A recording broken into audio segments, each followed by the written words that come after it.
Tama! Humanda kayong lahat! Nakikita sa monitoring natin! Napapaba daw si Commander Manlaw ng bundok! Harangan ng lahat ng daanan! Kung pwede niyang daanan! At hulihin niyo!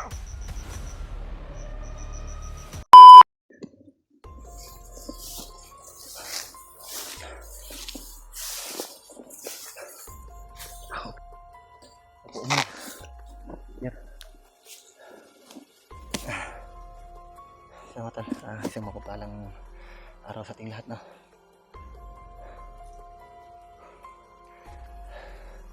So, salamat naman mga tol at medyo magaan na yung pakiramdam ko.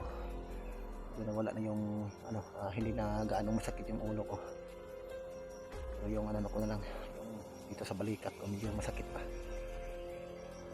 So, pagsikapan namin ni Gerson mga tol na palabas kami dito, hindi ko pa kayang makipaglaban siguro.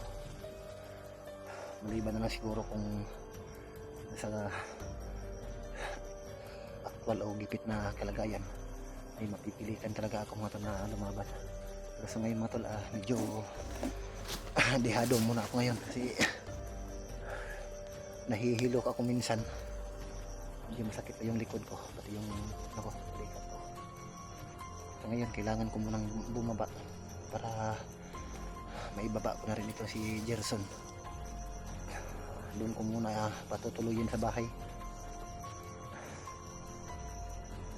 So, hindi lang kami nag video kahapon mga tol para mas mabilis kaming makalabas. So ngayon lang ako nag video para may update ako mga tol. So pinapaalam ko na sa mga kasamahan ko yung location ko mga tol, pero hanggang ngayon ay wala pang response.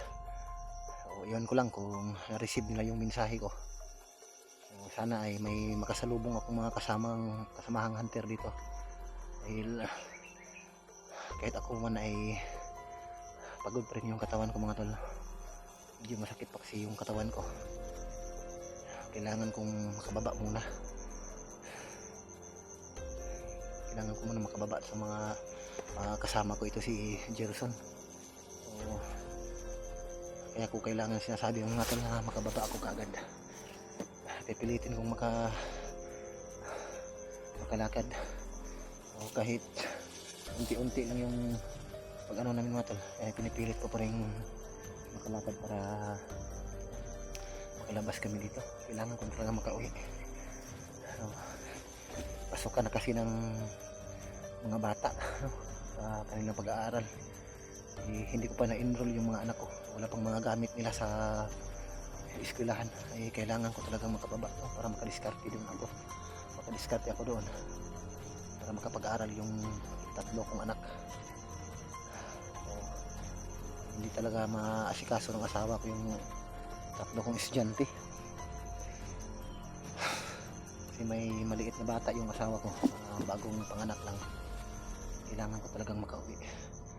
So, maraming salamat sa inyo mga tol, sa patuloy niyo pong walang sawang pagsuporta at higit sa lahat lalong lalo na kay Gerson.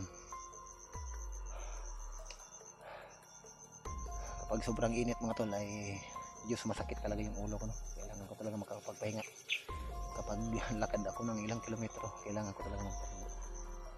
So, kahapon hanggang gabi ilang oras lang yung tulog namin ni Gerson. Sinadya namin na hindi mag-video para hindi kami masundan. Ngayon lang kami nakapag-video. Nandito pa rin kami sa medyo mataas pa itong bundok na ito, pero hindi namin nadaanan ni Brad itong bundok na ito mga tal. So, sana ay makaharating na kami sa bayan para makauwi na kami. So, okay lang sa'yo, doon ka muna pansamantala sa bahay ha.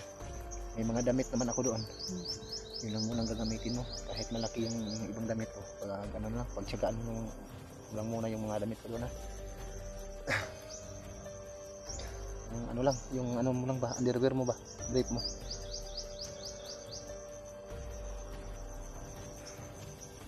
Pag may pira ako bilhan na lang kita. may mga extra man akong underwear doon. Pagkakasya mo yan. Kaso lang may butas sa ano ba, sa puwet. Lagi lang siguro yun, no? Para mas mabilis lumabas yung utot ba. Natawa tuloy si ano, Jerson. So, dahan-dahan tayo son. Ako lang mauna ha, bantayan mo lang sa likodan ha. So, pinapadala ko yun kang Jerson mga tol, yung ano ko, bag. Mabigat kasi yung bag ko mga tol. Yung iba basa yung ibang damit. Kaya lalong bubigat yung ano, may mga pagkain pang dala. Pinasok sa bag. Masakit kasi yung likod ko kapag ako yung magdala ng bago mga tol. Laking tulong talaga ito si Jerson sa akin. Kaya pagsikapan ko na makababa kami ay tutulungan ko talaga ito si Jerson para makabawi din naman ako mga tol. Tara, nandahan tayo. Baka yan nasa likod ha.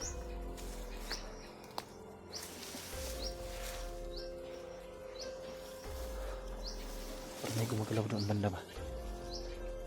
May sumisigaw. May sumisigaw doon sa kabilang bundok ba? Doon banda may sumisigaw.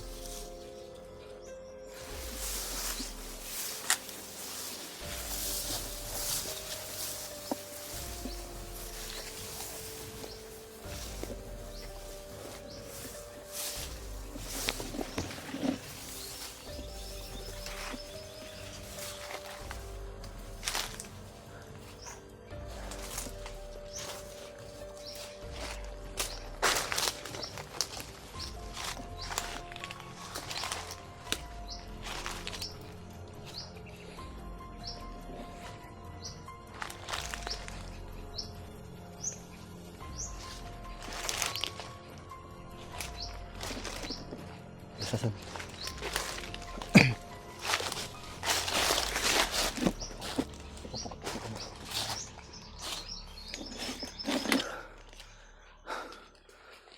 May narinig akong nagsisigaw ba? Pero medyo ano, medyo malayo, medyo mahina, baka malayo yan ba? Hindi gaano malakas yung sigaw ba? Karena dito sila sa malapit.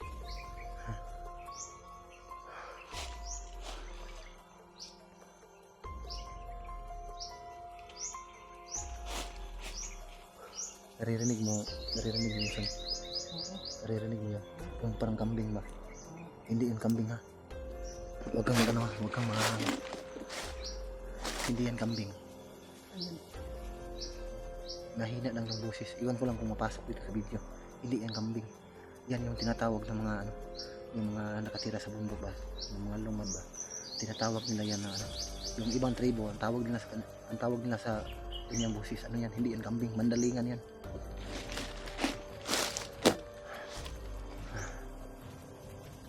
Oh.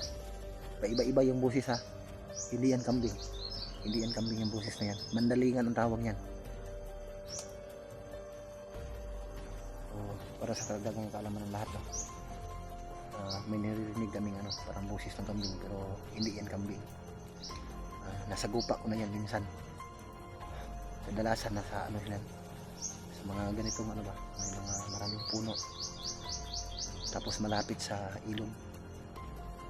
Kapag dumadaan kayo sa ano, lalong-lalo na kapag medyo gubat. Tapos walang mga tao. Yung gubat na yun na napasok. Kapag makakita kayo sa sapa o sa ilog na may mga bato na binaliktad, ano ba, parang hinukay na mga bato ba, kasi yung mga ano ba, yung mga parang crabs ba, kung sa amin yung tawag sa amin sa Bisaya piyo, no? Or kagang. Kapag makakakita ka ng ganun, binaliktad yung mga bato tapos may mga buto o balat ng mga kagang or piyo, yung parang crabs ha, makikita ninyo na kinakain. Huwag na kayong tumuloy, umatras na kayo kaagad. Kapag tutuloy kayo, check sa unahan, nandyan yung ano, mandalingan. Yung mandalingan yung mga tol, ano yan, demonyo yan. Yung mandalingan. Parang tao rin yan, pero sobrang payat. Tapos, yung mukha niya, kalabira. Yung mukha. Ano yan, mandalingan yan. Nangahabol ang tao yan, malakas yan. Pwede kang ihagis yan. Paglaruan lang yan. Binabaril ko na yan minsan. Yung tinatawag na mandalingan. Pero takot yan sa aso. Yung mandalingan. O mandalingan ang tawag sa mga katutubo dyan sa bundok. Yung mga nakakita na yan. Ah, parang ano ba? Ririnig ko lang ba? Rinig mo. Paiba-iba yung boses mo. Hindi yan kambing, mandalingan ang tawag yan. Magmasid lang muna tayo dito.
Mga kasama! Kumanda kayong lahat! Nakikita sa monitoring natin! Nakababa daw si Commander Manlaw ng bundok! Harangan ng lahat ng daanan! Pwede niyang daanan!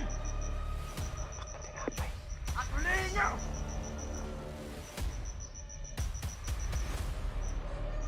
Tapos dalhin natin kay Commander! At yung kasama niya na si Gerson! Yung rider sa pangkat natin! Dalhin natin kay Commander para maparusahan! Buta ng ulo!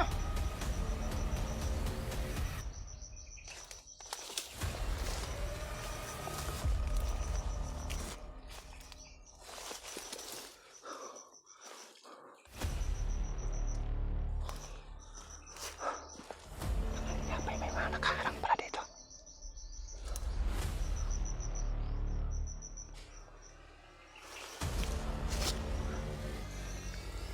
Son, inaabangan nila tayo. Inaabangan nila tayo. Nakita ko. May mga kasama sila. Ang dami nila. Yan, magmasid muna tayo.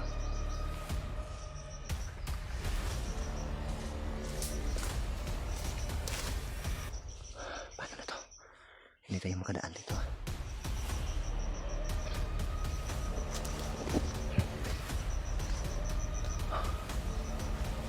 Andun kasi, Papa.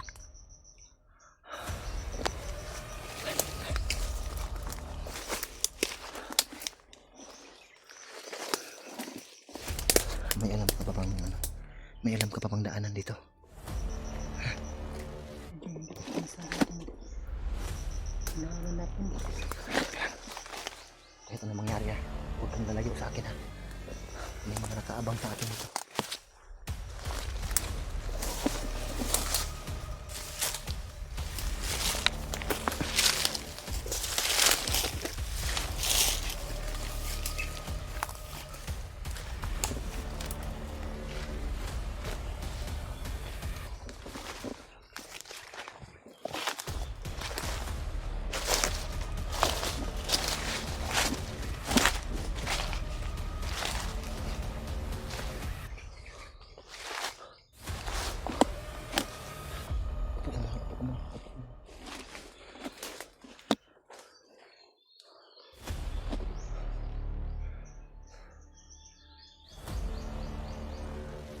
Paano tayo makalabas dito? Ang dami nila, Commander Arlo.